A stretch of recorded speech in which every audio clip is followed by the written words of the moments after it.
Kumusta po kayo? Bago po ang lahat, first things first.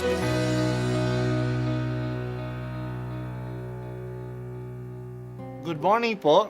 Sinisimulan po natin ngayon ang first things first.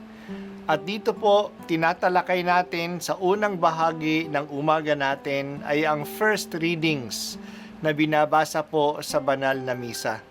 Ito pong tinatalakay natin kasi madalas po kasi marami na tayong alam tungkol sa gospel readings. Pero konti po ang nagsasalita sa first readings. Pero ang first readings, bahagi din po yan ng Biblia, ng banal na kasulatan. Kaya susubaybayan po natin ang mga first readings, basahin po natin at kuminsan kailangan ng basahin ng 2 o 3 beses bago maintindihan kasi hindi po tayo sa familiar sa mga istorya at sa mga kaisipan na tinatalakay dito. Ang pagbasa mula sa aklat ni Propeta Isayas. Noong mga araw na iyon, ipinasabi ng Panginoon kay Akaz, "Humingi ka sa akin ng palatandaan, maging sa kalaliman ng Sheol o sa kaitaasan ng langit." Sumagot si Akaz, "Hindi po ako hihingi, hindi ko susubukin ang Panginoon." Sinabi ni Isayas, "Pakinggan mo, sambahayan ni David, kulang pa ba ang galitin ninyo ang mga tao, na pati ang aking Diyos ay inyong niyayamot? Kaya nga't ang Panginoon na rin ang magbibigay ng palatandaan, maglilihi ang isang dalaga at manganganak ng lalaki, at ito'y tatawaging Emmanuel." Ang salita ng Diyos. Salamat sa Diyos. Napakinggan natin ang hula. Maglilihi ang isang dalaga at manganganak ng isang lalaki at ito'y tatawaging Emmanuel. Ang ibig sabihin ng Emmanuel ay ang Diyos ay sumasa atin. Sinabi ito ni Propeta Isaias na mga 700 taon bago dumating si Jesus.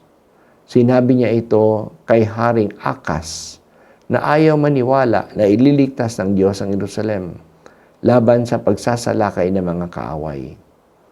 Kahit ayaw niyang maniwala, patuloy ang balak ng Diyos na magligtas. Hindi nga natuloy ang pagsasalakay ng mga taga Damasco at taga Samaria sa Jerusalem. Pero ang tanda na ibinigay ni Propeta Isaias ay hindi lang para sa pagliligtas ng Jerusalem. Ito'y para sa pagliligtas ng lahat ng tao sa kasamaan. Ang sanggol na ipanganganak ay ang Diyos na sasaatin sapagkat siya ang anak ng Diyos na naging tao. At ang dalagang ito ay si Maria. Sabi ng anghel kay Maria na ito'y mangyayari kasi ang Diyos ay makapangyarihan. Walang imposible sa Kanya. Maglilihi si Maria at mananatili siyang birhen kasi ang kapangyarihan ng Espiritu Santo ay kikilos sa Kanya. Ito po ang hiwaga na ating inaabangan na ipinagdiriwang. Ang birhen na manganganak at ang Diyos na sumasa atin. Si Jesucristo ay ang katuparan ng mga pangako ng Diyos. Matagal nang pinagplano ng Diyos ang kanyang kaligtasan. Inihanda ng Diyos ang bayan ng Israel sa loob ng 2,000 taon para sa pagdating ng Diyos sa piling natin. Ang nakakalungkot lang, dumating ang Diyos sa kanyang bayan at hindi siya tinanggap ng kanyang kababayan. Ang pagtanggi ni Haring Akas sa alok ng Diyos na humingi ng tanda ay nangyari pa rin hanggang ngayon.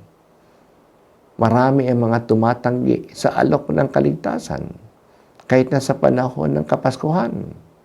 Marami hindi pumapansin sa Diyos sa panahong ito. Gusto lang nila na magsaya, mababaw na kaligayahan, at ayaw nila ng manliligtas. Ayaw nilang maligtas. Ano pang tanda ang kailangan nila na mahal sila ng Diyos? Nandito na ang Diyos sa kanilang piling. Salamat o Diyos na binigyan mo kami ng pananampalataya na kilalanin ang tanda na ibinigay mo sa amin. Salamat at tinanggap namin si Santa Maria ang kanyang anak na si Jesus. ipinagdarasal namin na ngayong Pasko, mas lalong lumawak ang pagtanggap ng mga tao sa iyong anak. Ang regalo ng iyong pag-ibig sa amin.